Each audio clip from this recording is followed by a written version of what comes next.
Today we're going to talk about making a portable fish finder.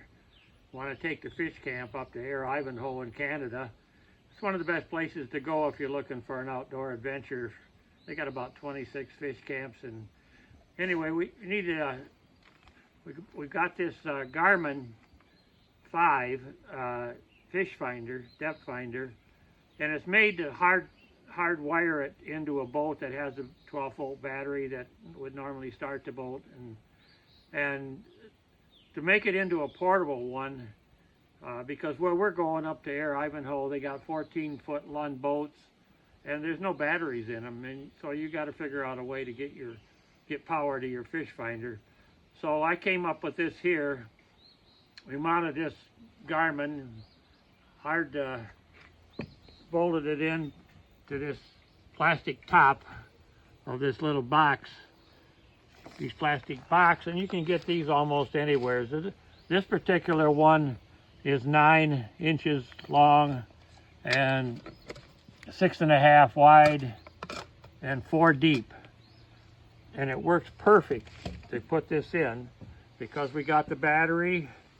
Here's a 12-volt battery that we purchased online to set it in there, and this little battery is 6 inches by 2.5 by 3.5, and it fits right into this container, and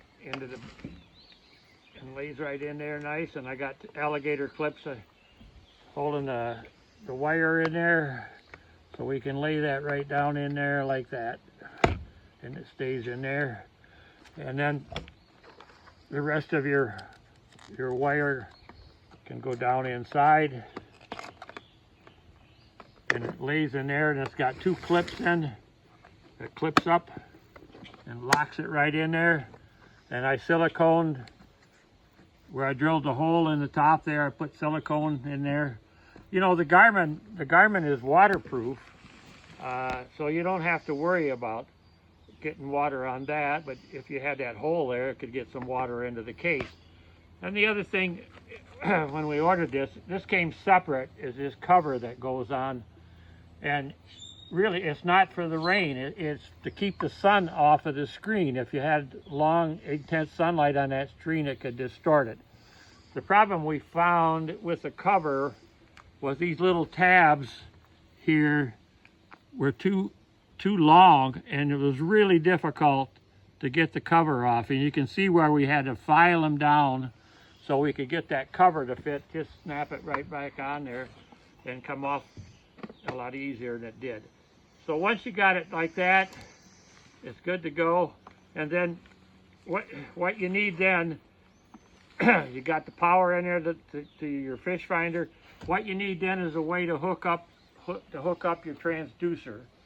And that's a little trickier thing, because on a power boat or on whatever you go, the transducer would bolt right into the back.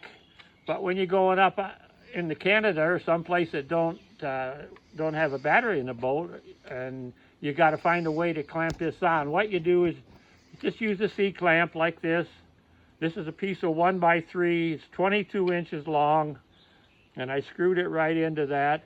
And I've used it numerous times, a similar one to this, for the last 25 years. And actually, they got suction cups that go on some of these, and it's been my experience with the suction cups, they don't hold. So we haven't had any problem using these by running this C-clamp and sticking it in the back of the boat and clamping it down.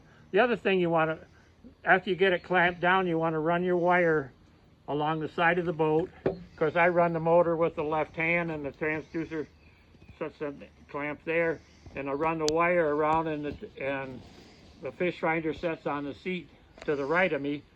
So I run that wire around, and then I take duct tape and tape it along the inside of the boat all the way over, so that wire isn't running loose and you might hook it on with your fishing line or something. So that's a simple hookup right there for your transducer. And the other thing is, this is a rechargeable 12-volt battery. So I got this recharging thing. Recently they installed a generator at Fish Camp, so we got a way to charge batteries at night. Before they put the generator in, I probably wouldn't have used this type of battery. My other fish finders, I use two 6-volt dry cells and connect them up in a series so they're putting out 12 volts, and then run that to run the fish finder and take an extra set of batteries along. That's what I've done for years. But now when we've got power, got a charger, then that's what we do.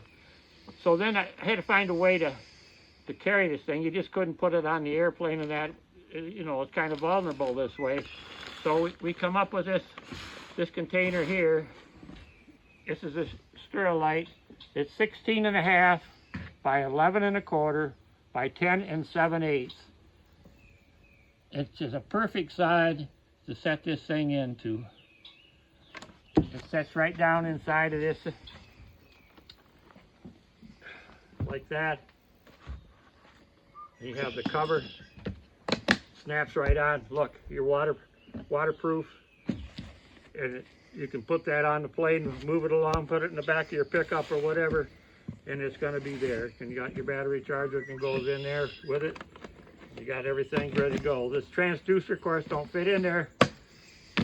We take plastic 18-gallon tubs along for clothes. I just pack this in that 18-gallon tub that I pack my clothes in, and I got it in the fish camp. Anyway, that's the way to do it. If you're looking a way to build a Garmin 5 into a portable fish finder, that's a quick way into doing it.